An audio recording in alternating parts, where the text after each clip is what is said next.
Bonjour, mon nom est Jean-François Hamel, je suis agent de pastoral et coordonnateur des activités à l'unité pastorale de la Croix-Glorieuse de Sherbrooke. Il me fait plaisir de vous présenter le GPS. Qu'est-ce que le GPS au juste? GPS veut dire gang de pèlerins solidaires. Gang puisque nous sommes rassemblés, on est un groupe rassemblé en Église autour de Jésus-Christ. Pèlerin puisqu'on provient de différents horizons et aussi nous venons avec qui nous sommes et nous sommes en marche, en route vers un but. C'est ça être un pèlerin. Et solidaire puisque nous sommes ensemble en route avec Jésus. Et nous avons pour but, bien sûr, de devenir un chrétien aussi qui est engagé au nom de sa foi dans toutes les sphères de notre vie.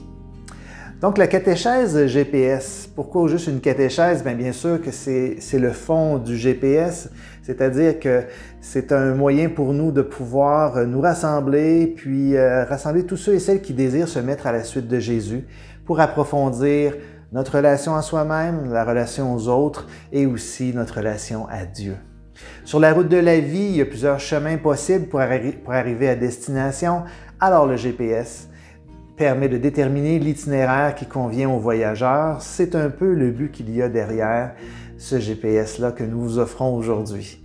Alors, cette catéchèse offre une multitude de possibilités d'activités, de rencontres et d'expériences.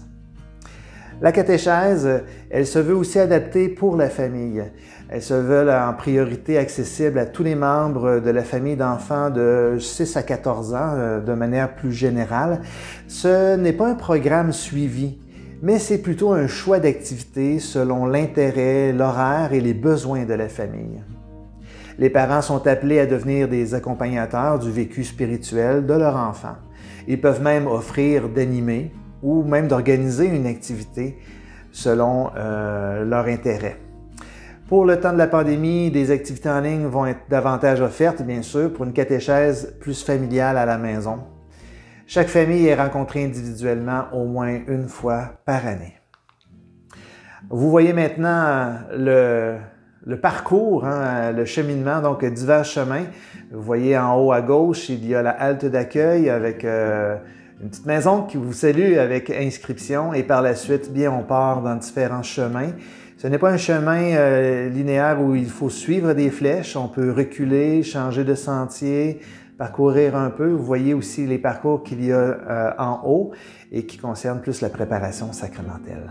On va regarder ça maintenant en détail. Il y a 4 types d'activités GPS.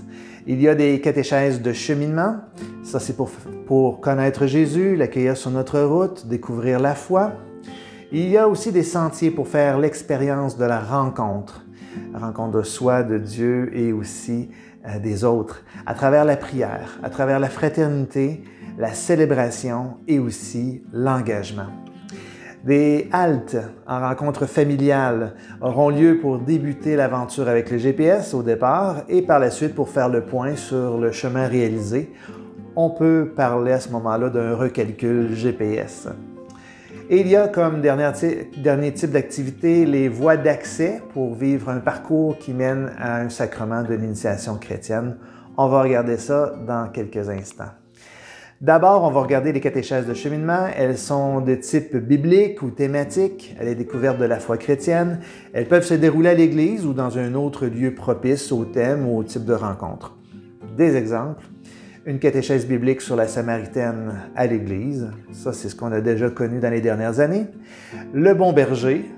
On s'en va dans une bergerie de la région et on se laisse inspirer sur le vécu du berger pour mieux connaître ce que Jésus voulait dire lorsqu'il parle du bon berger. Jésus et les béatitudes, son discours en montagne, on s'en va au sommet du Mont Bellevue pour ça. Jésus, le pain de vie, au domicile d'une paroissienne tout en faisant cuire du pain. Ou le buisson ardent, c'est une catéchèse autour d'un feu de camp sur le terrain de l'église. Bien oui, dans différents endroits, on peut vivre ces catéchèses de cheminement. Il y a aussi des sentiers d'exploration qui propose 4 chemins différents, on l'a vu, la prière, la fraternité, la célébration et l'engagement.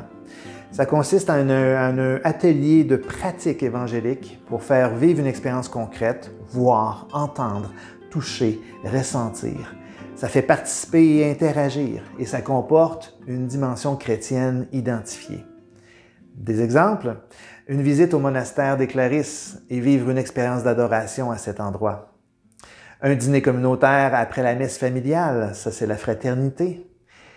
La participation à la chorale lors d'une messe familiale, la célébration.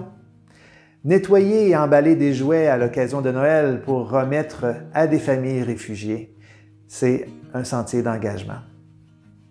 Maintenant, les haltes. Les haltes sont prévues au début du cheminement, bien sûr, au tout début, puis à chaque année ou avant chaque voie d'accès à un sacrement. Ces haltes favorisent le cheminement personnalisé selon le vécu de la famille et du pèlerin. Ces haltes permettent de revenir sur les activités vécues, de porter un regard sur l'évolution de l'expérience de foi du pèlerin. Alors, il y a la halte de départ qui est la halte A, puis ensuite halte B, halte C, halte D, et pourquoi pas aussi d'autres encore si le vécu du jeune se poursuit à l'adolescence. Il y a des voies d'accès au sacrement. Elles mènent à la célébration de l'un des sacrements suivants, le baptême, le sacrement du pardon, la communion ou la confirmation. Ces voies d'accès comportent 3 à 4 rencontres sur le sens, le rite et la mystagogie reliés au sacrement. Les voies d'accès aussi soulignent le cheminement du pèlerin à travers 2 à 3 célébrations. La première qui est la remise du Nouveau Testament, de la parole de Dieu. Il y aura aussi la présentation à la communauté. Le jeune se présente à la communauté comme se préparant à un sacrement. Et il y a bien sûr le sacrement à vivre en tant que tel. Généralement, il sera proposé de ne vivre qu'une seule voie d'accès par année.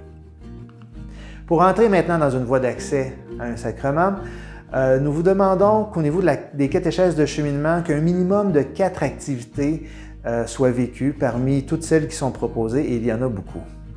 Au niveau des sentiers d'exploration, on demande qu'un minimum d'une activité pour chacun des sentiers puisse être vécu avant de pouvoir justement entrer dans cette voie d'accès à un sacrement. Donc, catéchèse de cheminement, 4, sentiers d'exploration, 4, mais qui sont dans chacune des sentiers différents.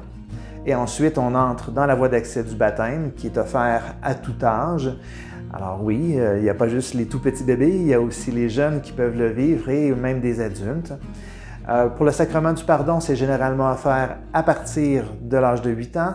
La première communion, généralement offerte à partir de l'âge de 9 ans. Et la confirmation, c'est pas avant l'âge de 11 ans. Mais en passant, la moyenne d'âge depuis plusieurs années dans l'unité pastorale, c'est 18 ans pour la confirmation. Alors, il n'y a pas de presse, mais si l'adolescent est déjà prêt à l'âge de 11, 12, 13 ans, bien, il est le bienvenu, elle est la bienvenue. Le portail GPS maintenant. Je vous fais déjà référence à une autre vidéo qui présente le fonctionnement du portail GPS. Mais c'est d'abord et avant tout un outil qui est vraiment indispensable pour le pèlerin. C'est comme vraiment son GPS. Alors, sur ce portail-là, les parents s'inscrivent comme membre familial et aussi inscrivent en même temps leur enfant à toutes les activités auxquelles vous désirez vous-même comme parent, puis aussi comme enfant, pouvoir participer durant l'année. Une confirmation est envoyée à chaque inscription d'activité. Il est aussi possible d'annuler sa participation si besoin. Alors, c'est assez interactif et c'est un peu vous qui contrôlez le GPS, donc qui ajoutez des activités qui peuvent aussi faire des changements. Certaines activités ont une limite de nombre ou un âge minimum requis ou même un âge maximum requis. Alors, à vous de vérifier, c'est bien présenté à chacune des activités s'il y a des limites précisées. Le cheminement de chaque enfant y est consigné aussi et est disponible pour consultation en tout temps. Vous pouvez vérifier donc dans le fond à chacune des dates, chacune des activités que votre jeune a vécues. Être membre GPS, c'est aussi une contribution au projet de catéchèse. On vous invite à devenir membre GPS. Il y a même des activités qui requièrent d'être un membre GPS. On est membre GPS pour 12 mois, donc à partir de la date où nous avons contribué pour devenir membre GPS.